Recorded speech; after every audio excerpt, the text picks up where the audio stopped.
proof of primordial consciousness awareness is existence. Karen, please tell me you're not going to jump on this ridiculous statistical bandwagon. Oh, Snodgrass, how dare you insult the great prophet Quill? Didn't you hear him? 99.9997% validity. He's practically infallible. Let me just tattoo his Fourier transforms on my forehead right now. Karen, be serious. He's throwing big words and equations around to mask the fact that he's just rebranding metaphysical speculation as empirical science. This is pseudo-intellectualism at its finest. But pseudo-intellectualism is still an intellectual endeavor, Snodgrass. Let's not be too harsh. After all, Quill's trying. Sure, he's drowning in his own false positioning, but at least he's flailing toward the light. Glaring at her. Flailing toward the light? You actually sound like you're defending him. This is the same guy who declared himself all that I am without limitations. How is that not the textbook definition of dissonance? Leaning back, voice icy. Oh, don't get me wrong, Snodgrass.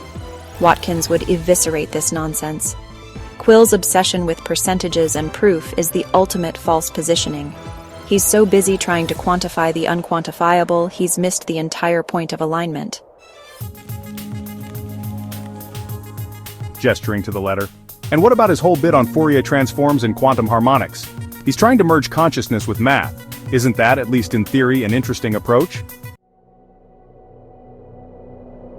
Leaning forward, his voice sharp. And his claim that GUTE has a near-perfect degree of validity?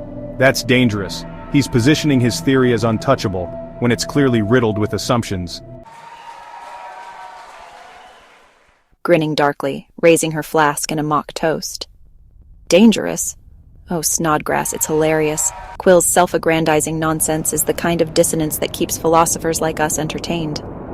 Watkins would call it the ultimate cautionary tale. A man so obsessed with proving his own genius, he's blind to the resonance he's obliterating along the way. Quietly staring at the horizon. So what's the solution? Just ignore him and let him spiral into his own false positioning? Shrugging. Watkins would say truth doesn't need to be defended. Taking another sip. It just needs to exist. Let Quill keep shouting into the void. If he ever finds his way to alignment, good for him. If not, well, at least we got a good laugh out of it. Background sounds of zombies adding to the eerie atmosphere.